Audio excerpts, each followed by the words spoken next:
ಓಂ ತಸ್ಮಾತ್ ತ್ವಂ ಗಹನಾನ್ ಸರ್ವಾನ್ ತ್ಯಕ್ತ್ವಾ ಶಾಸ್ತ್ರಾರ್ಥವಿಸ್ತರಾನ್ ಅನನ್ಯಚೇತಾ ಧ್ಯಾಯಸ್ವ ನಾರಾಯಣಮಜಂ ವಿಭುಂ. ಶ್ರೀ ಗುರುಭ್ಯೋ ನಮಃ. ಸಾಧನೆಗಾಗಿ ಹಂಬಲಿಸುವಂಥ ಅನಂತ ಸಾಧಕರೇನಿದ್ದಾರೆ, ಅದಕ್ಕೆ ತಕ್ಕಂತೆ ಅನಂತ ಮಾರ್ಗಗಳು ಕೂಡ ಇವೆ. ಅನಂತ ಅಲ್ಲದೆ ಹೋದರೂ ಬಹಳ ಮಾರ್ಗಗಳಂತೂ ಇವೆ. ಎಲ್ಲದಕ್ಕೂ ಒಂದೇ ಮದ್ದಲ್ಲ ಅನ್ನೋದನ್ನ ಕಳೆದ ದಿವಸದಿಂದ ಆರಂಭಿಸಿ ನಾವು ನೋಡ್ತಾ ಇದ್ದೇವೆ.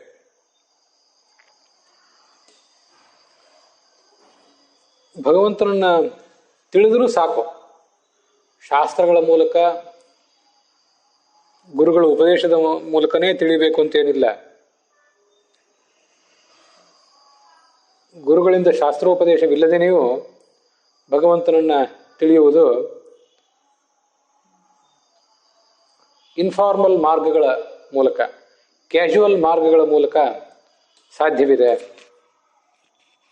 ಅನ್ನೋದನ್ನ ನಾವು ಈ ಹಿಂದೆ ನೋಡಿದ್ದೇವೆ.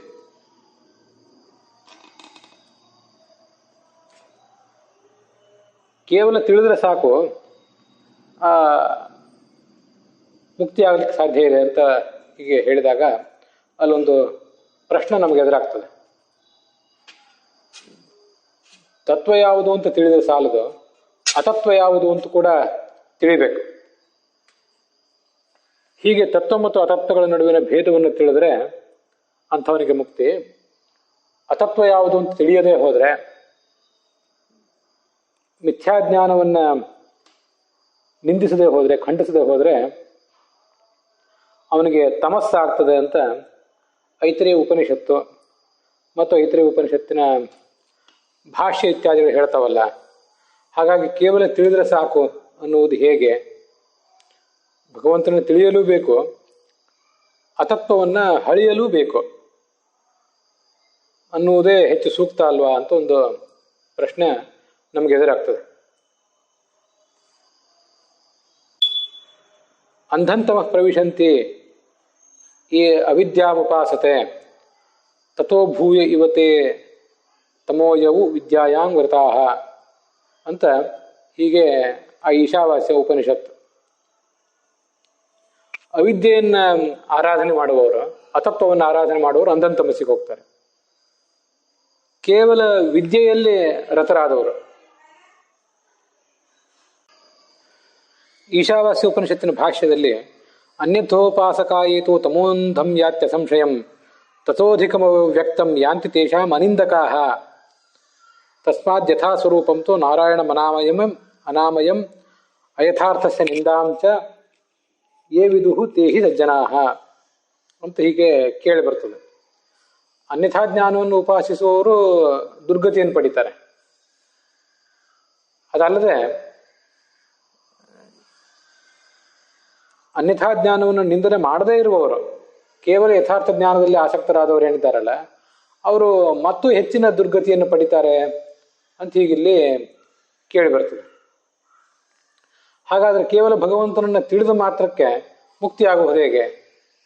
ಅನ್ಯಥಾ ಜ್ಞಾನವನ್ನು ನಿಂದಿಸಬೇಕು ಕೂಡ, ಇದು ಕರ್ತವ್ಯ ಅಲ್ವಾ ಅಂತ ಒಂದು ಜಿಜ್ಞಾಸೆ ಬರ್ತದೆ. ಅದಕ್ಕೆ ನಾವು ತಿಳಿಬೇಕಾದಂಥ ಒಂದು ಸಾಮಾನ್ಯ ಉತ್ತರ, ಶಾಸ್ತ್ರದಲ್ಲಿ ಹೇಳಲ್ಪಟ್ಟಂಥ ಪ್ರತಿಯೊಂದು ಸಂಗತಿಯೂ ಕೂಡ ಒಂದೊಂದು ನಿರ್ದಿಷ್ಟ ಅಧಿಕಾರಿಯನ್ನು ಹೇಳಿದಿರ್ತದೆ. ಯಾವನೋ ಒಬ್ಬ ನಿರ್ದಿಷ್ಟ ವ್ಯಕ್ತಿಗೆ ಸಂಬಂಧಪಟ್ಟದ್ದನ್ನ ಶಾಸ್ತ್ರ ಅದು ಎಲ್ಲರಿಗೂ ಸಂಬಂಧಪಟ್ಟದ್ದೋ ಏನೋ ಅನ್ನುವಂತೆ ಹೇಳಿಬಿಡ್ತದೆ. ಎಲ್ಲರಿಗೂ ಸಂಬಂಧಪಟ್ಟದ್ದನ್ನ ಅದು ಯಾರೋ ಒಬ್ಬರಿಗೆ ನಿರ್ದಿಷ್ಟ ವ್ಯಕ್ತಿಗೆ ಸಂಬಂಧಪಟ್ಟದ್ದೇನೋ ಅನ್ನುವಂತೆ ಹೇಳ್ತದೆ. ಶಾಸ್ತ್ರವನ್ನು ಅಧ್ಯಯನ ಮಾಡುವವರು ಯಾವುದು ಯಾರಿಗೆ ಸಂಬಂಧಪಟ್ಟದ್ದು, ಯಾರು ಯಾವುದನ್ನು ಆಚರಿಸಲೇಬೇಕು, ಯಾರು ಯಾವುದನ್ನ ಆಚರಿಸದೇ ಇದ್ರೂ ಬಾಧಕವೇನಿಲ್ಲ ಅನ್ನುವುದನ್ನೆಲ್ಲ ಅವರು ಹೀಗೆ ಪ್ರತ್ಯೇಕಿಸಿ ತಿಳಿಬೇಕಾಗ್ತದೆ. ಅನ್ಯಥಾ ಜ್ಞಾನವನ್ನು ನಿಂದನೆ ಮಾಡುವುದು ಅಂತಿದೆಯಲ್ಲ, ಅನ್ಯಥಾ ಜ್ಞಾನವನ್ನು ನಿಂದನೆ ಮಾಡುವುದು ಅಂದರೆ ಸರಿ ಯಾವುದು ತಪ್ಪು ಯಾವುದು ಅಂತ ತಿಳಿಯುವುದು ಅಂತ ಅದರ ತಾತ್ಪರ್ಯ ಆಗ್ತದೆ. ಈ ಮುಕ್ತಿರ್ ಜ್ಞಾತ್ವಾಪಿ ವಿಷ್ಣು ಸ್ಯಾತ್ ಅಂತ ಮೊದಲನೇ ತರಗತಿಯ ಸಾಧಕರ ಬಗ್ಗೆ ಹೇಳಿದಾರಲ್ಲ, ಅದು ಕೇವಲ ಭಗವಂತನನ್ನು ತಿಳಿದರೆ ಸಾಕು ಅನ್ನೋದ್ರ ತಾತ್ಪರ್ಯ ಏನು? ಭಗವಂತ ದೊಡ್ಡವನು, ಜಗತ್ತೆಲ್ಲವೂ ಅವನ ಅಧೀನ ಅಂತ ಹೀಗೆ ತಿಳಿಯಬೇಕು. ಮತ್ತೆ ಭಗವಂತನೇ ದೊಡ್ಡವನು ಅನ್ನೋದಕ್ಕಿಂತ ವಿರುದ್ಧವಾದ ಸಂಗತಿಗಳೆಲ್ಲವೂ ಕೂಡ ಪರಿತ್ಯಾಜ್ಯ, ನಾವದನ್ನು ಯಾವ ಕಾರಣಕ್ಕೂ ಕೂಡ ಸ್ವೀಕಾರ ಮಾಡಬಾರದು ಅನ್ನುವಂಥ ಎಚ್ಚರ ಅವರಿಗಿರಬೇಕು. ಯಾರು ದೊಡ್ಡ ವಿದ್ವಾಂಸರಾಗಿದ್ದಾರೆ, ಪರಮತ ಖಂಡನೆಯನ್ನು ಮಾಡ್ತಾರೆ, ವಾದ ವಿವಾದಗಳಲ್ಲಿ ತೊಡಗುತ್ತಾರೆ, ಅಂಥ ಆಳವಾದಂತಹ ವಾದ ವಿವಾದ ಚರ್ಚೆ ಇತ್ಯಾದಿಗಳಲ್ಲಿ ಇವರು ಪ್ರತಿಯೊಬ್ಬರು ಕೂಡ ತೊಡಗಬೇಕಾಗಿಲ್ಲ. ಭಗವಂತ ದೊಡ್ಡವನು, ಜಗತ್ತು ಆತನ ಅಧೀನ, ಭಗವಂತನ ಅವತಾರಗಳು ಇಂಥವು ಕೆಲವಿವೆ, ಇನ್ನು ಕೆಲವು ಭಗವಂತನ ಅವತಾರಗಳಲ್ಲ ಅನ್ನುವಂಥ ಕೆಲವು ಬೇಸಿಕ್ ಸಂಗತಿಗಳಿವೆ. ಆ ಬೇಸಿಕ್ ಸಂಗತಿಗಳನ್ನ ಅರ್ಥ ಮಾಡಿಕೊಂಡ್ರೆ ಸಾಕು. ಮತ್ತೆ ಆ ಬೇಸಿಕ್ ಸಂಗತಿಗೆ ವಿರುದ್ಧವಾದಂಥ ಸಂಗತಿಗಳೇನಿವೆ ಅದ್ಯಾವುದು ಕೂಡ ಗ್ರಾಹ್ಯವಲ್ಲ ಅನ್ನುವಂಥ ಎಚ್ಚರವು ಕೂಡ ಅವ್ರಿಗಿದ್ರೆ ಸಾಕು. ಅದಕ್ಕಿಂತ ಹೆಚ್ಚಿನ ಖಂಡನ, ವಿಮರ್ಶೆ ಇತ್ಯಾದಿ ಕಡೆಗಳಲ್ಲಿ ಅವರು ತೊಡಗುವಂತಹ ಅಗತ್ಯ ಏನೂ ಇಲ್ಲ. ಹೀಗೆ ಅನ್ಯಥಾ ಜ್ಞಾನದ ನಿಂದನೆ ಅಂದರೆ ಯಥಾರ್ಥ ಜ್ಞಾನ ಯಾವುದು ಹೌದು ಮತ್ತೆ ಯಥಾರ್ಥ ಜ್ಞಾನ ಯಾವುದು ಅಲ್ಲ ಅನ್ನೋದ್ರ ಬಗ್ಗೆ ಅವರಿಗೆ ಇಷ್ಟು ಪ್ರಾಥಮಿಕ ತಿಳುವಳಿಕೆ ಇದ್ರೂ ಕೂಡ ಸಾಕು.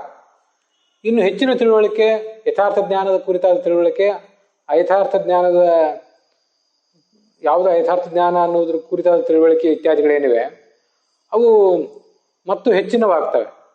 ಅದು ಮತ್ತು ಅದನ್ನೆಲ್ಲ ಅಳವಡಿಸಿಕೊಂಡವರಿಗೆ ಮತ್ತು ಹೆಚ್ಚಿನ ಫಲ ಇದೆ ಅಂತ ನಾವು ಭಾವಿಸ್ಬೇಕು.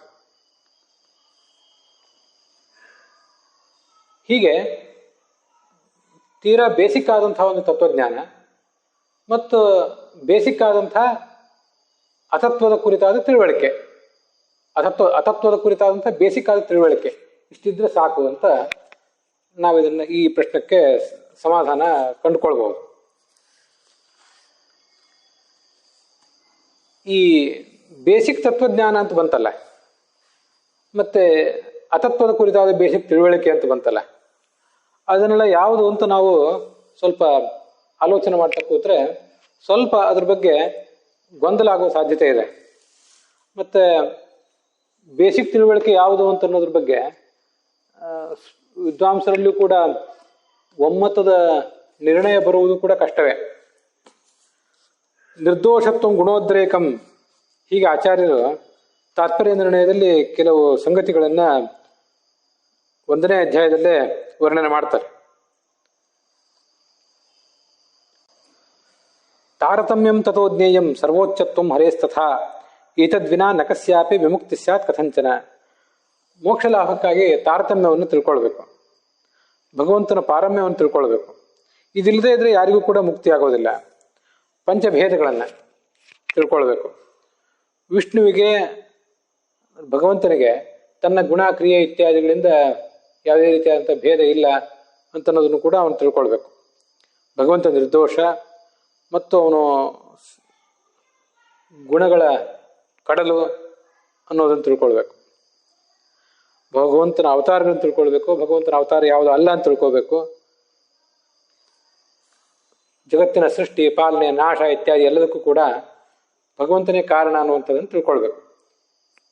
ಇದಿಲ್ಲದೆ ಹೋದರೆ ಯಾರಿಗೂ ಕೂಡ ಮುಕ್ತಿ ಇಲ್ಲ ಅಂತ ಒಂದು ವರ್ಣನ ತಾತ್ಪರ್ಯ ನಿರ್ಣಯದಲ್ಲಿದೆ.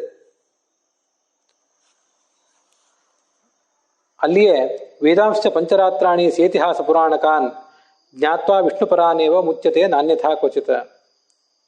ವೇದಗಳು, ಪಂಚರಾತ್ರಗಳು, ಇತಿಹಾಸ ಅಂದರೆ ಮಹಾಭಾರತ ಮೊದಲಾದವುಗಳು, ಮೂಲ ರಾಮಾಯಣ ಮತ್ತು ಭಾಗವತಾದಿ ಪುರಾಣಗಳು, ಇವೆಲ್ಲವನ್ನೂ ವಿಷ್ಣು ಪರವಾಗಿ ಅರ್ಥ ಮಾಡಿಕೊಳ್ಬೇಕು. ಹಾಗೆ ತಿಳಿದ್ರೆ ಮಾತ್ರ ಮುಕ್ತಿ ಅಂತ ಹೀಗೆ ಅಲ್ಲೂ ಕೂಡ ಒಂದು ಮಾತಿದೆ. ಇಂಥದೇ ಮಾತು ಬ್ರಹ್ಮಸೂತ್ರ ಭಾಷ್ಯದಲ್ಲೂ ಕೂಡ ಇದೆ. ಸರ್ವಾನ್ ವೇದಾನ್ ಸೇತಿಹಾಸಾನ್ ಸಪುರಾಣಾನ್ ಸಯುಕ್ತಿಕಾನ್ ಸಪಂಚರಾತ್ರಾನ್ ವಿಜ್ಞೇಯ ವಿಷ್ಣು ಜ್ಞೇಯೋ ನಚಾನ್ಯಥಾ ಅಂತ. ಎಲ್ಲ ವೇದಗಳನ್ನು, ಇತಿಹಾಸಗಳನ್ನು ಅಂದರೆ ಮೂಲ ರಾಮಾಯಣ ಮತ್ತು ಮಹಾಭಾರತವನ್ನು, ಪುರಾಣಗಳನ್ನು, ಭಾಗವತಾದಿ ಪುರಾಣಗಳನ್ನು, ಸಯುಕ್ತಿಕಾನ್ ಬ್ರಹ್ಮಸೂತ್ರದಲ್ಲಿ ವರ್ಣಿಸಿರುವಂಥ ಯುಕ್ತಿಗಳ ಪೂರ್ವಕವಾಗಿ, ಸಪಂಚರಾತ್ರಾನ್ ಪಂಚರಾತ್ರದ ಜ್ಞಾನಪೂರ್ವಕವಾಗಿ ತಿಳಿದ್ರೆ ವಿಷ್ಣು ಜ್ಞೇಯೋ ನ ಚಾನ್ಯಥ, ಆಗ ಭಗವಂತನನ್ನು ತಿಳಿಲಿಕ್ಕೆ ಸಾಧ್ಯ, ಇಲ್ಲದೆ ತಿಳಿಲಿಕ್ಕೆ ಸಾಧ್ಯ ಇಲ್ಲ ಅಂತ. ಹೀಗೆ ತಿಳಿಯುವುದೆಲ್ಲ ಏನಿದೆಯಲ್ಲ, ಇದು ನಿರ್ದಿಷ್ಟ ಅಧಿಕಾರಿಗಳಿಗೆ ಸಾಧ್ಯ. ಇದನ್ನು ಆಚಾರ್ಯರು ಕೂಡ ಅನೇಕ ಕಡೆ ಹೇಳಿದ್ದಾರೆ. ಮತ್ತು ಈ ವಿಷಯದ ಕುರಿತಾಗಿ ನಾನು ಅನೇಕ ಜನ ವಿದ್ವಾಂಸರು, ಪೀಠಾಧ್ಯಕ್ಷರ ಜೊತೆ ಚರ್ಚೆ ಮಾಡಿದೆ ಅಂತ ಹೇಳಿದ್ನಲ್ಲ, ಅವರು ಕೂಡ ಅದನ್ನು ಹೇಳಿದರು. ಯಥಾಶಕ್ತಿ ಅಖಿಲಾನ್ ವೇದಾನ್ ವಿಜ್ಞಾಯ ಉಪಾಸನಂ ಭವೇತ್, ತತ್ರಾಖಿಲಸ್ಯ ವಿಜ್ಞಪ್ತಿ ಸಮ್ಯಕ್ ಬ್ರಹ್ಮಣ ಏವ ಹಿ ತದನ್ಯೇಷಾಂ ಯಥಾಯೋಗಂ ಅಖಿಲ ಜ್ಞಪ್ತಿರಿಷ್ಯತೆ ಅಂತ ಅನುವ್ಯಾಖ್ಯಾನದಲ್ಲಿ ಒಂದು ಮಾತು ಕೇಳಿ ಬರ್ತದೆ. ನಿಮಗೆಷ್ಟು ಶಕ್ತಿ ಇದೆಯೋ ಅಷ್ಟು ಎಲ್ಲ ವೇದಗಳನ್ನು ಅರ್ಥ ಮಾಡ್ಕೊಳ್ಬೇಕು, ಮತ್ತೆ ಉಪಾಸನೆಯನ್ನು ಮಾಡಬೇಕು.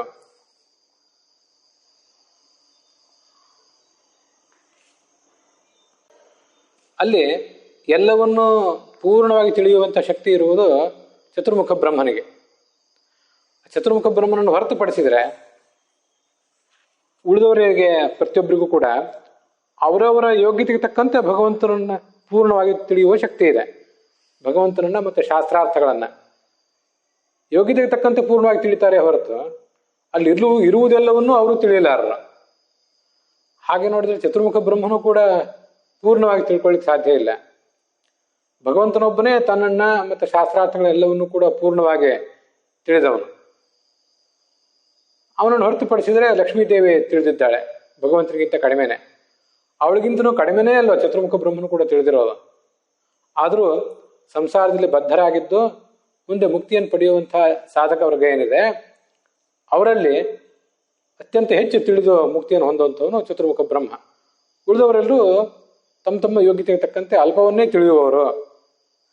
ಹಾಗಾದರೆ ತಾತ್ಪರ್ಯ ನಿರ್ಣಯದ ಈ ಮಾತಿಗೂ ಕೂಡ ವೇದಾಂಶ ಪಂಚರಾತ್ರಾಣಿ ಸೇತಿಹಾಸ ಪುರಾಣಕಾನ್, ಇವೆಲ್ಲವನ್ನೂ ವಿಷ್ಣುಪರವಾಗಿ ತಿಳಿಯಬೇಕು ಅಂತಿದೆಯಲ್ಲ, ಹಾಗಂದ ಅರ್ಥ ಆ ಮಾತಿಗೆ 4 ವೇದಗಳನ್ನು, ಪಂಚರಾತ್ರವನ್ನು, ಮಹಾಭಾರತದ 1,00,000 ಶ್ಲೋಕಗಳನ್ನು, ಭಾಗವತದ 18 ಶ್ಲೋಕಗಳನ್ನು, 18,000 ಶ್ಲೋಕಗಳನ್ನು, ಪ್ರತಿಯೊಂದನ್ನು ಕೂಡ, ಪ್ರತಿಯೊಂದು ಶ್ಲೋಕವನ್ನು ಕೂಡ ವಿಷ್ಣುಪರ ಅಂತ ತಿಳಿಯಬೇಕು. ಪ್ರತಿಯೊಂದನ್ನು ಅವನು ಅಧ್ಯಯನ ಮಾಡಲೇಬೇಕು, ಮಾಡಿದ್ರೆಯೇ ಜ್ಞಾನ ಅಂತ ಅರ್ಥ ಆಗಲ್ಲ. ಒಟ್ಟಾರೆ ವೇದಗಳು, ಒಟ್ಟಾರೆ ಪಂಚರಾತ್ರಗಳು ಮತ್ತು ಒಟ್ಟಾರೆ ಇತಿಹಾಸ ಪುರಾಣಗಳು ಎಲ್ಲವೂ ಕೂಡ ವಿಷ್ಣುಪರವಾಗಿದೆ. ನನಗೆ ಅವೆಲ್ಲವನ್ನು ಓದುವುದು ಆಗಿಲ್ಲದೆ ಇರಬಹುದು, ಓದಿದ್ದೆಲ್ಲವೂ ನನಗೆ ಅರ್ಥ ಆಗಿಲ್ಲದೆ ಇರಬಹುದು, ಆದರೆ ಇವೆಲ್ಲವೂ ಕೂಡ ವಿಷ್ಣುಪರವಾಗಿವೆ ಅನ್ನುವಂಥ ತಿಳುವಳಿಕೆ ಅವನಿಗೆ ಬೇಕು ಅಂತ ಅದನ್ನು ತಿಳ್ಕೊಳ್ಬೇಕು. ಆ ಮಾತನ್ನು ನೋಡಿದರೆ ಅದನ್ನು ಇವೆಲ್ಲವನ್ನೂ ಭಗವಂತನ ಪ್ರತಿಪಾದನೆ ಮಾಡ್ತದೆ ಅಂತ ಪ್ರತಿಯೊಂದು ವಾಕ್ಯವನ್ನು ಅಭ್ಯಾಸ ಮಾಡಬೇಕು ಅಂತಲೂ ಅರ್ಥ ಆದಿತ್ತು ಯಾರಿಗಾದರೂ. ಅಥವಾ ಈ ಎಲ್ಲ ಶಾಸ್ತ್ರಗಳನ್ನು ಸಾಮೂಹಿಕವಾಗಿ, ಸಂಕೀರ್ಣವಾಗಿ ಇವೆಲ್ಲವೂ ಭಗವತ್ಪರ ಅಂತ ತಿಳಿದ್ರೆ ಸಾಕು. ಅದರಿಂದಲೂ ಕೂಡ ಸಾಧಕನಾದವನಿಗೆ, ಆ ಪ್ರಾಥಮಿಕ ಹಂತದ ಸಾಧಕನಿಗೆ ಆ ಜ್ಞಾನ ಬರ್ತದೆ. ಐತರೇಯ ಉಪನಿಷತ್ನಲ್ಲಿ ಮತ್ತು ಅದರ ಭಾಷ್ಯದಲ್ಲಿ ಒಂದು ಮಾತಿದೆ. ಏತಸ್ಯೈ ಸಂಹಿತಾಯೇ ನಕಾರೋ ಬಲಂ ಶಕಾರ ಪ್ರಾಣ ಆತ್ಮ ಸಯೋ ಹೈತೋ ನಕಾರ ಶಕಾರಾವನು ಸಂಹಿತಂ ರುಚೋ ವೇದ ಸಫಲಾಂ ಸಪ್ರಾಣಾಂ ಸಂಹಿತಾಂ ವೇದ ಅಂತ. ನಕಾರೋ ಬಲಂ, ವೇದದಲ್ಲಿ, ಸಂಹಿತಾದಲ್ಲಿ, ಒಟ್ಟಾರೆ ಶಾಸ್ತ್ರದಲ್ಲಿ ಎಲ್ಲಿಯಾದರೂ ನಕಾರ ಬಂದರೆ ಅದಕ್ಕೆ ಭಗವಂತನ ಬಲವನ್ನು ವರ್ಣಿಸುವಂಥ ತಾತ್ಪರ್ಯ ಇರ್ತದೆ. ಶಕಾರ ಪ್ರಾಣ ಆತ್ಮ, ಎಲ್ಲಿಯಾದರೂ ಶಕಾರ ಬಂದರೆ, ಮೂರ್ಧನ್ಯ ಶಕಾರ ಅದು ಬಂದರೆ ಅದಕ್ಕೆ ಭಗವಂತನ ನಿಯಾಮಕತ್ವವನ್ನು ವರ್ಣಿಸುವ ತಾತ್ಪರ್ಯ ಇರ್ತದೆ. ಆದ್ದರಿಂದ ಈ ಭಗವಂತನ ಬಲಸ್ವರೂಪವನ್ನು, ಭಗವಂತನ ಸರ್ವನಿಯಾಮಕತ್ವವನ್ನು ಯಾರು ತಿಳ್ಕೊತಾನೆ ಅವನಿಗೆ ಇಡೀ ಋಗ್ವೇದವನ್ನು ತಿಳ್ಕೊಂಡಂಥ, ಇಡೀ ಶಾಸ್ತ್ರಗಳನ್ನು ತಿಳ್ಕೊಂಡಂಥ ಫಲ ಇದೆ ಅಂತ ಅಲ್ಲಿ ವರ್ಣನೆ ಮಾಡಿದ್ದಾರೆ.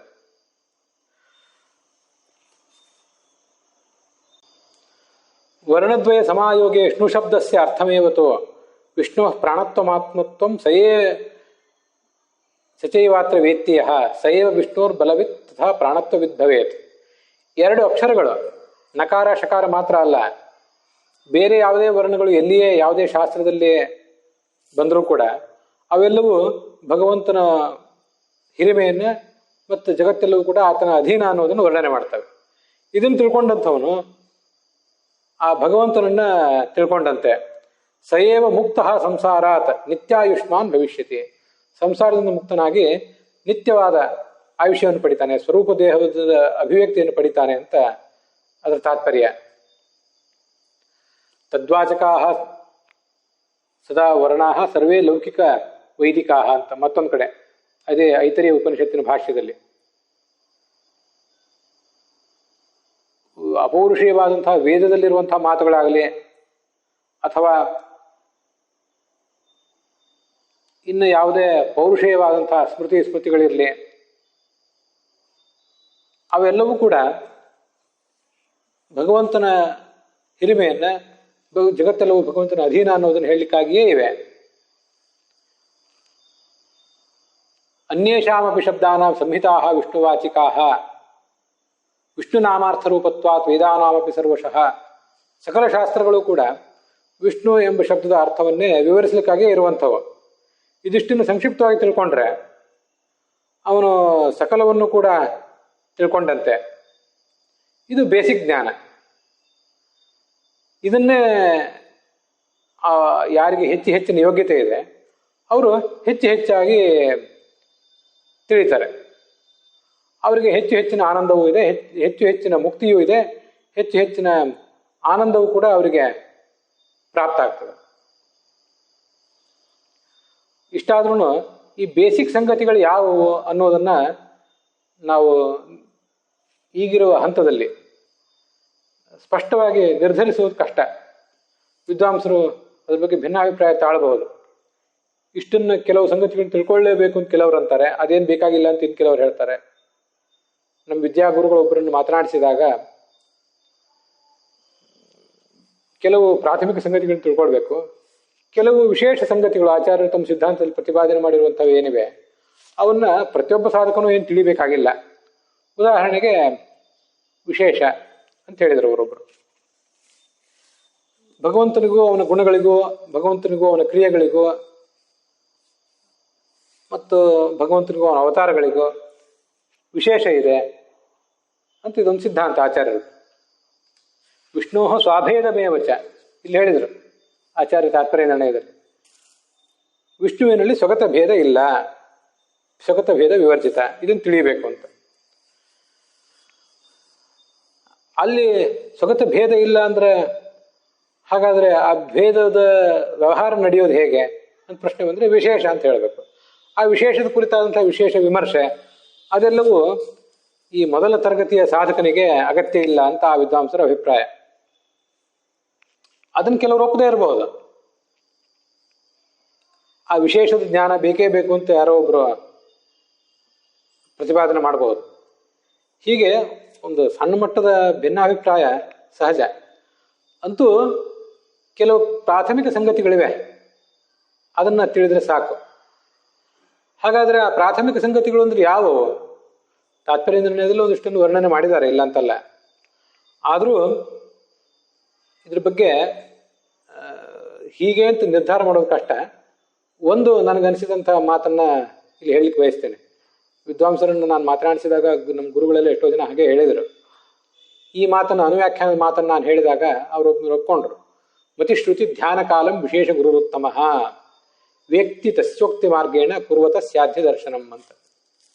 ನಾವೇನನ್ನು ತಿಳಿಯಬೇಕು? ಮತಿ ಅಂದರೆ ತಿಳಿವು, ಶ್ರುತಿ ಅಂದರೆ ಶ್ರವಣ, ಧ್ಯಾನ ಅಂದರೆ ಧ್ಯಾನ ಮಾಡುವುದು, ಇತ್ಯಾದಿ ವಿಶೇಷ ಸಂಗತಿಗಳನ್ನೆಲ್ಲ ನಾವು ಮಾಡಬೇಕಾದ್ದನ್ನ ನಾವೇ ಈಗ ನಿರ್ಧರಿಸುವುದು ಕಷ್ಟ. ಒಬ್ಬ ವಿಶಿಷ್ಟನಾದ ಗುರು ಬರ್ತಾನೆ, ಅವನು ಬಂದವನು ಈ ಸಂಗತಿಗಳನ್ನ ನಮಗೆ ನೀನು ಇಷ್ಟನ್ನು ತಿಳಿಯಬೇಕು, ನಿನ್ನ ಮಾರ್ಗ ಇದು, ನಿನಗೆ ಸಾಕ್ಷಾತ್ಕಾರ ಆಗಬೇಕಾದಂಥ ವಿಧಾನವಿದು ಅಂತ ನಮಗೆ ತಿಳಿಸ್ತಾನೆ.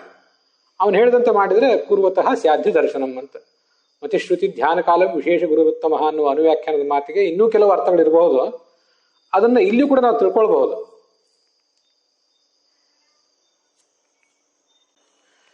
ವಿಶೇಷಂಚ ವಿಧೋ ವಿದುಹು ಅಂತ ಅಲ್ಲಿ ಕೂಡ ಭಾಗವತ ತಾತ್ಪರ್ಯದಲ್ಲಿ ವರ್ಣನೆ ಮಾಡ್ತಾರೆ. ಸಾಧಕನಾದವನು ಏನನ್ನು ತಿಳಿಯಬೇಕು ಅಂತ ಒಂದು ಸಂಗತಿ, ಇನ್ನೊಂದು ಸಾಧಕನಾದವನು ಬ್ರಹ್ಮಚಾರಿಯಾಗಿ ಇದ್ದು ಸಾಧನೆ ಮಾಡಬೇಕು, ಅವನು ಸಂಸಾರಸ್ಥನಾಗಿ ಸಾಧನೆ ಮಾಡಬೇಕು ಅನ್ನುವಂಥ ಅನೇಕ ಸಂಗತಿಗಳು ಇವೆ. ಹೇಗೆ ಮನುಷ್ಯೋತ್ತಮರಲ್ಲಿ ಬ್ರಾಹ್ಮಣ, ಕ್ಷತ್ರಿಯ, ವೈಶ್ಯ, ಶೂದ್ರ ಅನ್ನುವಂಥ 4 ವಿಭಾಗಗಳು ಮುಕ್ತಿಯಲ್ಲಿಯೂ ಮುಂದುವರಿತಾವೋ, ಹಾಗೆ ಈ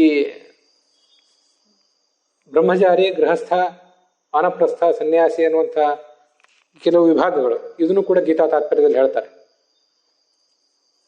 ಗೃಹಸ್ಥರಾದವರು ಕೆಲವರು ಬೇರೆ ಇದ್ದಾರೆ. ನಾನು 4 ಹೇಳಿದೆ, 4 ಇಲ್ಲದೆ ಹೋದರೂ ಗೃಹಸ್ಥರಾದವರು ಮತ್ತು ಬ್ರಹ್ಮಚಾರಿಗಳಾದವರು ಹೀಗೆ ಸಾಧಕರು ಇದ್ದೇ ಇದ್ದಾರೆ.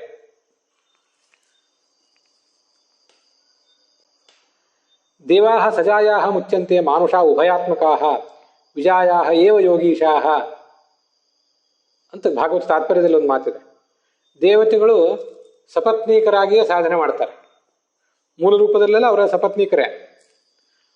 ಅವತಾರ ರೂಪದಲ್ಲಿ ಅವರು ಕೆಲವು ಬಾರಿ ಸನ್ಯಾಸಿಗಳಾಗಿ ಏನೇನೋ ಬ್ರಹ್ಮಚಾರಿಗಳಾಗಿರ್ಬಹುದು.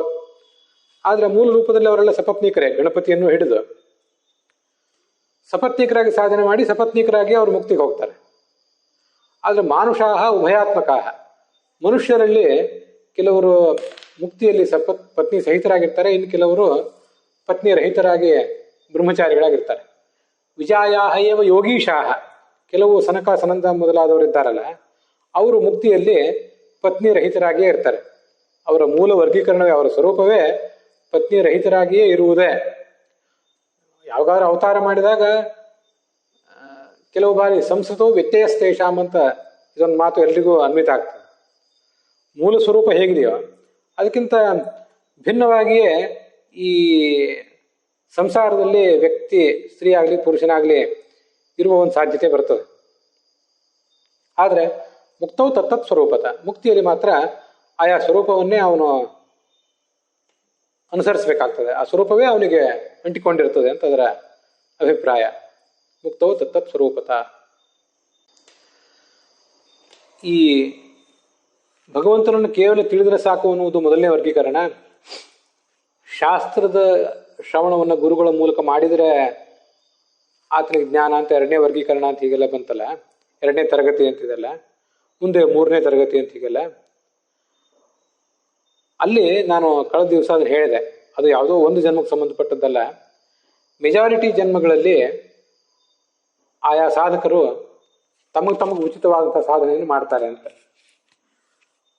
ಆ ಮಾತು ಸರಿಯೇ, ಆದರೆ ಎಲ್ಲ ತಲೆಗಳಿಗೂ ಅದೇ ಒಂದೇ ಮಂತ್ರ, ಅದೇ ಒಂದೇ ವಿಧಾನ ಏನು ಅನ್ವಿತ ಆಗೋದಿಲ್ಲ.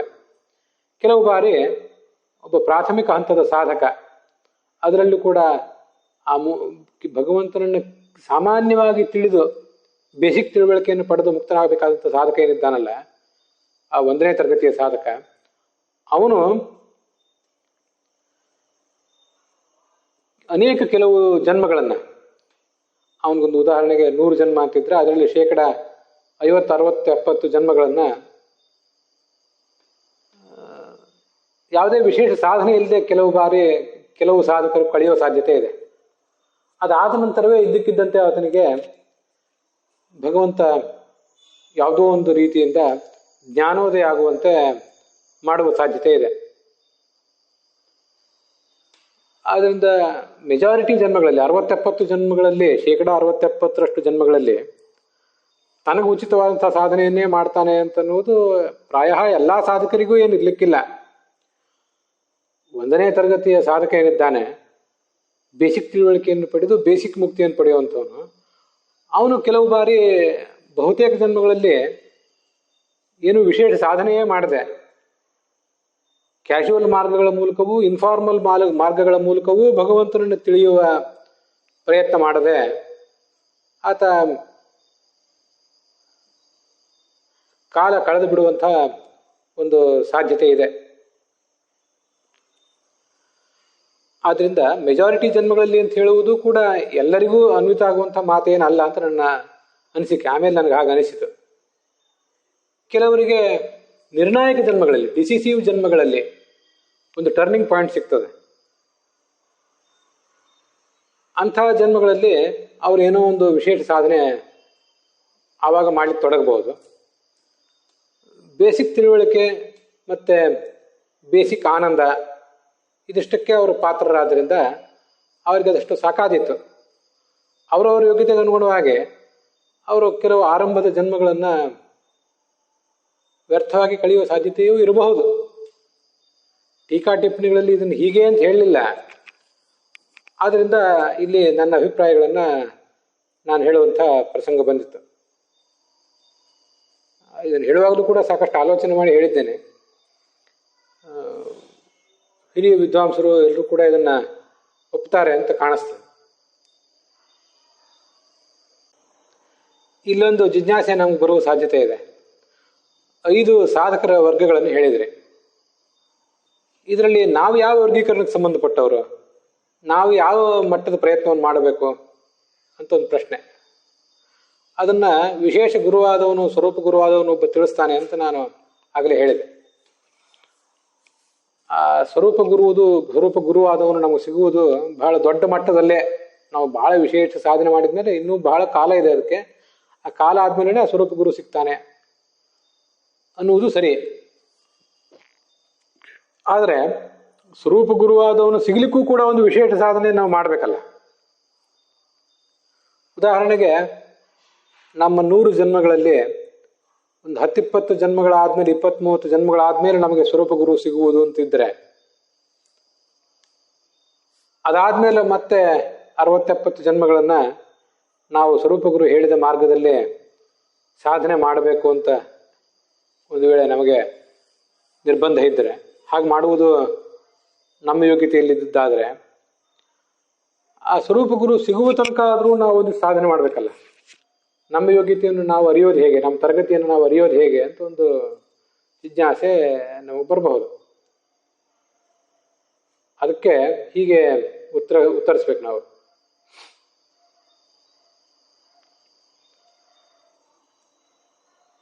ಈಗ ಭಗವಂತ ಹೇಗೆ ಹೇಗೆ ನಮ್ಮನ್ನು ಇಟ್ಟಿದ್ದಾನೋ ಹಾಗೆ ನಾವಿರಬೇಕು.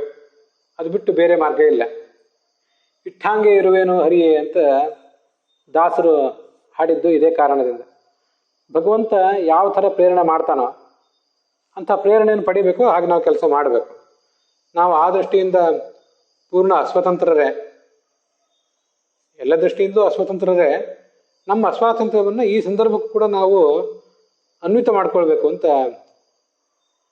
ನನಗನ್ನಿಸ್ತದೆ ಅಷ್ಟೆ. ಅದಕ್ಕಾಗಿ ನಾಯಮಾತ್ಮ ಪ್ರವಚನೇನ ಲಭ್ಯ ನ ಮೇಧಯಾ ನ ಬಹುನಾ ಶ್ರುತೇನ ಯಮೈ ವೇಷ ವೃಣುತೆ ತೇನ ಲಭ್ಯ ತಸ್ಯೈಷ ಆತ್ಮ ವೃಣುತೆ ತನೂಂ ಸ್ವಾಂ ಅಂತ ಒಂದು ಉಪನಿಷತ್ತಿನ ಮಾತೇನು ಕೇಳಿ ಬರ್ತದಲ್ಲ. ಹೀಗಿದೆ, ನಾಯಮಾತ್ಮ ಪ್ರವಚನೇನ ಲಭ್ಯ. ನಮ್ಮ ಪ್ರವಚನ ಸಾಮರ್ಥ್ಯದಿಂದ, ಪಾಠ ಸಾಮರ್ಥ್ಯದಿಂದ, ನಮ್ಮ ಮೇಧಾಶಕ್ತಿಯಿಂದ, ನಮ್ಮ ಬಹುಶ್ರುತತ್ವದಿಂದ, ಬಹುಪಾಂಡಿತ್ಯದಿಂದ ಅವನು ಖಂಡಿತವಾಗಿಯೂ ನಮಗೆ ಸಿಗೋದಿಲ್ಲ. ಯಮೈ ವೇಷ ವೃಣುತೆ ತೇನ ಲಭ್ಯ.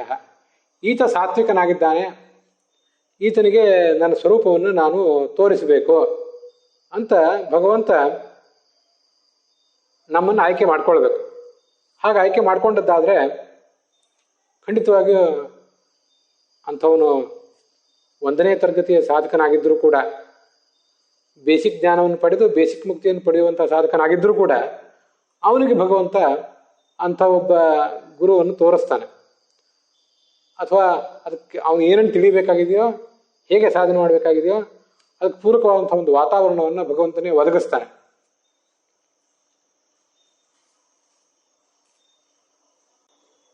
ಹಾಗೆ ಸಾಧನೆಯನ್ನು ಮುಂದುವರಿಸ್ಬೇಕಷ್ಟೆ. ತಲ್ಲಣಿಸದಿರು ಕಂಡ್ಯ ತಾಳು ಮನವೇ ಅಂತ ದಾಸರು ಹಾಡಿದ್ದು ಕೂಡ ಈ ಕಾರಣಕ್ಕಾಗಿ. ಯಾವುದೋ ಸಾಂಸಾರಿಕ ತಾಪತ್ರಯಗಳಿಂದ ನಾವು ನೊಂದು ಬೆಂದು ತಲ್ಲಣಿಸುವುದು ಅಂತ ಮಾತ್ರ ಅರ್ಥ ಅಲ್ಲ. ಭಗವಂತನನ್ನು ತಲುಪುವುದು ಹೇಗೆ ಅನ್ನೋದಕ್ಕೂ ಕೂಡ ನಾವು ತಲ್ಲಣಿಸ್ತಾ ಇದ್ರೆ ಆಗಲೂ ತಲ್ಲಣಿಸದಿರುವಂತ ಆ ದಾಸರ ಮಾತೇ ನಮಗೆ ಸಮಾಧಾನ ಹೇಳ್ತದೆ. ಎಲ್ಲರನ್ನೂ ಸಲಹುವನು, ಇದಕ್ಕೆ ಸಂಶಯವಿಲ್ಲ. ಎಲ್ಲರನ್ನೂ ಕಾಪಾಡ್ತಾನೆ. ಸಂಸಾರದಲ್ಲಿ ಬಂದಿರುವಂಥ ತಾಪತ್ರಯಗಳನ್ನು ಪರಿಹರಿಸ್ತಾನೆ. ಸಂಸಾರದಲ್ಲಿ ಬಂದಿರುವ ತಾಪತ್ರಯಗಳನ್ನು ಪರಿಹರಿಸಿ ಅವರಿಗೆ ಮುಕ್ತಿಯನ್ನು ಕೊಡ್ತಾನೆ. ಇದಕ್ಕೆ ಸಂಶಯವಿಲ್ಲ. ಸರ್ವಧರ್ಮಾನ್ ಪರಿತ್ಯಜ್ಯ ಮಾಮೇಕಂ ಶರಣಂ ವ್ರಜ ಅಹಂ ತ್ವಾಂ ಸರ್ವಪಾಪೇಭ್ಯೋ ಮೋಕ್ಷಯಿಷ್ಯಾಮಿ ಮಾ ಶುಚಃ ಅಂತ ಭಗವದ್ಗೀತಾದಲ್ಲಿ ಹೇಳಿದ್ದು ಕೂಡ ಅದಕ್ಕಾಗಿಯೇ. ಎಲ್ಲ ಧರ್ಮಗಳನ್ನು, ನಿನಗೆ ಯಾವ ಧರ್ಮಗಳು ನಿನ್ನ ಕಣ್ಣೆದುರಿಗಿವೆ, ಯಾವ ಧರ್ಮಗಳನ್ನು ನೀನು ಮಾಡಬೇಕು ಅಂತ ಯಾರ್ಯಾರೋ ಹೇಳಿದ್ದಾರೆ, ಶಾಸ್ತ್ರಗಳು ಹೇಳಿವೆ, ಅವನ್ನೆಲ್ಲ ಪರಿತ್ಯಜ್ಯ, ಬದಿಗಿಡು. ಮಾಮೇಕಂ ಶರಣಂ ವ್ರಜ, ನಾನೊಬ್ಬನೇ ಏಕ ದಿಕ್ಕು, ಜಗತ್ತೆಲ್ಲದಕ್ಕೂ ನಾನೇ ದಿಕ್ಕು ಅಂತ ನನಗೆ ನೀನು ಶರಣ ಹೋಗು. ಅಹಂ ತ್ವಾ ಸರ್ವಪಾಪೇಭ್ಯೋ ಮೋಕ್ಷಯಿಷ್ಯಾಮಿ ಮಾ ಶುಚಃ, ನಾನು ನಿನಗೆ ನಿನ್ನ ಎಲ್ಲ ಪಾಪಗಳನ್ನು ಪರಿಹರಿಸಿ ನಿನಗೆ ಮುಕ್ತಿಯನ್ನು ಕೊಡ್ತೇನೆ ಅಂತ ಅವನ ಒಂದು ಭರವಸೆ. ಸರ್ವಧರ್ಮಾನ್, ಅಕ್ಷರಶಃ ಸರ್ವಧರ್ಮಾನ್, ಬ್ರಾಹ್ಮಣ ಧರ್ಮ, ಕ್ಷತ್ರಿಯ, ವೈಶ್ಯ, ಶೂದ್ರ ಧರ್ಮಗಳು, ಬ್ರಹ್ಮಚಾರಿ, ಗೃಹಸ್ಥ, ವಾನಪ್ರಸ್ಥ, ಸನ್ಯಾಸ ಮೊದಲಾದ ಧರ್ಮಗಳು, ಸ್ತ್ರೀ ಧರ್ಮಗಳು, ಮತ್ತು ಅವರು ಇನ್ಯಾರೋ ಪ್ರತಿಪಾದನೆ ಮಾಡುವಂತೆ ಮಡಿ ಹೆಂಗಸರ ಧರ್ಮಗಳು. ಧರ್ಮಾಚರಣೆ ಮಾಡಬೇಕು ಅಂತ ಪ್ರಶ್ನೆ ಬಂದ ಕೂಡಲೇ ಪುಂಖಾನುಪುಂಖವಾಗಿ ಶಾಸ್ತ್ರಗಳು ನಮ್ಮ ಕಣ್ಣೆದುರಿಗೆ ಬರ್ತವೆ. ಅದನ್ನು ಯಾರ್ಯಾರು ವರ್ಣಿಸ್ತಾರೆ ಕೂಡ. ಹೇಳುವವರು ತುಂಬ ಜನ ಇದ್ದಾರೆ, ಕೇಳುವವರಿದ್ದಾಗ ಹೇಳುವವರು ಕೂಡ ಇದ್ದೇ ಇದ್ದಾರೆ, ಹೇಳ್ತಾ ಇರ್ತಾರೆ. ಆದರೆ ಜೀವನ ಮುಖ್ಯ ಧರ್ಮ ಏನು? ಸರ್ವಧರ್ಮಾನ್ ಪರಿತ್ಯಜ್ಯ, ಆ ಎಲ್ಲ ಧರ್ಮಗಳನ್ನು ಬದಿಗಿಡು. ನಿನಗೆ ಯಾವ ಧರ್ಮ ಅರ್ಥವಾಗಲಿಲ್ಲೋ ಆ ಧರ್ಮವನ್ನು ಬದಿಗಿಡು. ಅದನ್ನು ಆಚರಿಸಬೇಡ, ಆಚರಿಸದೆ ಹೋದ್ರೂ ಪಾಪವಿಲ್ಲ ಅಂತ ಅರ್ಥ ಅಲ್ಲ. ಆ ಎಲ್ಲ ಧರ್ಮಗಳನ್ನು ಬದಿಗಿಡುವುದು ಅಂದರೆ ಅವುಗಳಿಗಿಂತ ಮುಖ್ಯ ಧರ್ಮ ಭಗವಂತನನ್ನ ಶರಣು ಹೋಗುವುದು ಅಂತ ತಾತ್ಪರ್ಯ. ಅದಕ್ಕೆ ಬದಿಗಿಡುವುದು ಅಂದ್ರೆ ಅದು. ಅಂಥದೇ ಒಂದು ಮಾತನ್ನ ಮಹಾಭಾರತವು ಕೂಡ ಹೇಳ್ತದೆ. ಅನುಶಾಸನ ಪರ್ವದಲ್ಲೂ ಭಗವದ್ಗೀತಾದಲ್ಲೂ ಹೇಳಿದೆ. ಕೋಧರ್ಮ ಸರ್ವಧರ್ಮಾಣಾಂ ಭವತಃ ಪರಮೋಮತಃ ಕಿಂ ಜಪನ್ ಮುಚ್ಯತೆ ಜಂತು ಜನ್ಮ ಸಂಸಾರ ಬಂಧನಾತ್ ಅಂತ ಒಂದು ಮಾತು. ಸರ್ವಧರ್ಮಗಳಲ್ಲೂ ಕೂಡ ಮನುಷ್ಯ ಆಚರಿಸಬಹುದಾದ ಹುಟ್ಟಿನಿಂದ ಸಾಯುವವರೆಗೆ, ಸೃಷ್ಟಿಗೆ ಬಂದಂದಿನಿಂದ ಮುಕ್ತನಾಗುವವರೆಗೆ ಅನುಸರಿಸಬೇಕಾದಂತಹ ಅನೇಕ ಧರ್ಮಗಳಲ್ಲಿ ಇವೆಲ್ಲ ಸರ್ವಧರ್ಮಗಳಲ್ಲಿ ಸೇರಿ ಹೋಗಿವೆ. ಪರಮಧರ್ಮ ಯಾವುದು? ಯಾವುದನ್ನ ಆಚರಿಸಿದರೆ, ಯಾವ ಜಪವನ್ನು ಮಾಡಿದರೆ ಸಾಧಕನಾದವನು ಮುಕ್ತನಾಗ್ತಾನೆ ಅಂದರೆ ವಿಷ್ಣು ಸಹಸ್ರನಾಮಗಳ ಮೂಲಕ ಭಗವಂತನನ್ನು ಆರಾಧಿಸುವುದು ಬಹಳ ದೊಡ್ಡದು ಅಂತ ಅಲ್ಲಿ ಬಂದಿದೆ. ಮಹಾಭಾರತದ ಮತ್ತೊಂದು ಮಾತು, ಅದು ಕೂಡ ಅನುಶಾಸನ ಪರ್ವದ್ದೇ ಬೇರೆ ಕಡೆ ಬರುವಂಥ ಮಾತು. ನನಗದು ಮೇಲಿನ ಮೇಲೆ ನೆನಪಿಗೆ ಬರ್ತಿರ್ತದೆ. ಪ್ರಾಯ ನಮ್ಮಂಥವರಿಗಾಗಿ ಅದನ್ನು ಹೇಳಿದ್ದಿರಬೇಕು. ತಸ್ಮಾತ್ವಂ ಗಹನಾನ್ ಸರ್ವಾನ್ ತ್ಯಕ್ವಾ ಶಾಸ್ತ್ರಾರ್ಥ ವಿಸ್ತರಾನ್ ಅನನ್ಯಚೇತಾ ಧ್ಯಾಯಸ್ವ ನಾರಾಯಣ ಮಜಂ ವಿಭುಂ ಅಂತ ಆ ಮಾತು. ಶಾಸ್ತ್ರಾರ್ಥಗಳು ಬಹಳ ಗಹನವಾಗಿ ಕಾಣಿಸ್ತಾವಲ್ಲ ನಿನಗೆ? ಬೇಡ, ಹೆದರಬೇಡ. ಭೀಷ್ಮರು ಯುಧಿಷ್ಠಿರನಿಗೆ ಹೇಳಿದ್ದಿದ್ದನು. ಪ್ರಾಯ ನಮ್ಮಂಥವ್ರಿಗೆ ಹೇಳಿದ್ದಿರಬೇಕು. ಬಹಳ ಕಠಿಣವಾದಂತಹ ಶಾಸ್ತ್ರಾರ್ಥಗಳನ್ನೆಲ್ಲ ಬದಿಗಿಡು. ತ್ಯಕ್ತ ಬದಿಗಿಡು. ಬದಿಗಿಡುವುದು ಅಂದರೆ ಅದ್ಯಾವುದೋ ಅನಗತ್ಯ, ವ್ಯರ್ಥ, ಸುಳ್ಳು ಅಂತ ತಾತ್ಪರ್ಯ ಅಲ್ಲ. ಅದನ್ನ ಬದಿಗಿಡುವುದು ಅಂದರೆ ಅದಕ್ಕೆಲ್ಲದಕ್ಕಿಂತಲೂ ಮುಖ್ಯವಾಗಿ ಅನನ್ಯಚೇತಾ ಧ್ಯಾಯಸ್ವ ನಾರಾಯಣ ಮಜಂಬಿಹುಂ, ನಾರಾಯಣನನ್ನು ಶರಣು ಹೊಂದು, ಆತನನ್ನು ಶರಣು ಹೊಂದುವುದೇ ಬಹಳ ಮುಖ್ಯ ಧರ್ಮ. ಅದನ್ನು ಆಚರಿಸುವಂತ ಅದರ ತಾತ್ಪರ್ಯ. ಶಾಸ್ತ್ರಾರ್ಥಗಳನ್ನು ಬದಿಗಿಡುವುದು ಅಂದರೆ ಅದರ ತಾತ್ಪರ್ಯ ಹೀಗೆ. ಧರ್ಮಗಳನ್ನು ಬದಿಗಿಡುವುದು, ಸರ್ವಧರ್ಮಗಳನ್ನು ಬದಿಗಿಡುವುದು, ಶಾಸ್ತ್ರಾರ್ಥಗಳನ್ನು ಬದಿಗಿಡುವುದು ಅಂದರೆ ಇದು. ನಮಗೀಗ ಅದು ಅರ್ಥ ಆಗದೇ ಇದ್ದಾಗ ಅಥವಾ ಅದನ್ನು ಆಚರಿಸಲಿಕ್ಕೆ ನಮಗೆ ಶಕ್ತಿ ಇಲ್ಲ ಅಂತಾದಾಗ ಭಗವಂತನನ್ನ ಅನನ್ಯ ಮನಸ್ಸಿನಿಂದ ಶರಣು ಹೋಗುವುದು ಅಂತಲೇ ಅದರ ತಾತ್ಪರ್ಯ.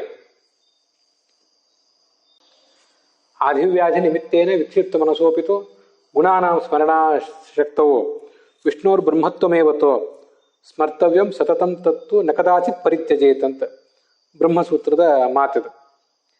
ಬ್ರಹ್ಮದೃಷ್ಟಿ ಉತ್ಕರ್ಷಾತ್ ಅಂತ ಪ್ರಾಯ ಸೂತ್ರದಲ್ಲಿ ಬರುವಂಥ ಭಾಷ್ಯವಾಕ್ಯ ಅದು.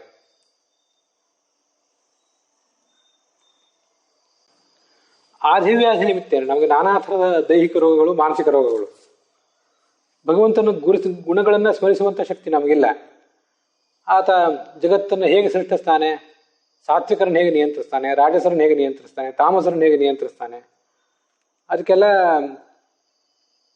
ಶಾಸ್ತ್ರಗಳಲ್ಲಿ ಅದನ್ನು ಹೇಳಿರ್ಬೋದು. ಆದರೆ ನನಗದನ್ನು ತಿಳಿಯುವ ಶಕ್ತಿ ಇಲ್ಲ ಅಂತ ಆದಾಗ, ಭಗವಂತನ ಗುಣಗಳನ್ನು ತಿಳಿಯುವ ಶಕ್ತಿ ನನಗಿಲ್ಲ ಅಂತ ಆದಾಗ,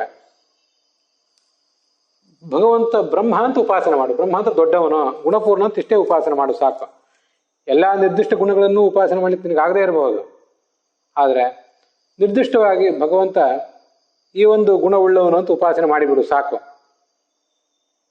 ದೊಡ್ಡವನು ಅಂತ ಉಪಾಸನೆ ಮಾಡು ಸಾಕು ಅಂತ ಶಾಸ್ತ್ರ ಹೇಳ್ತದೆ.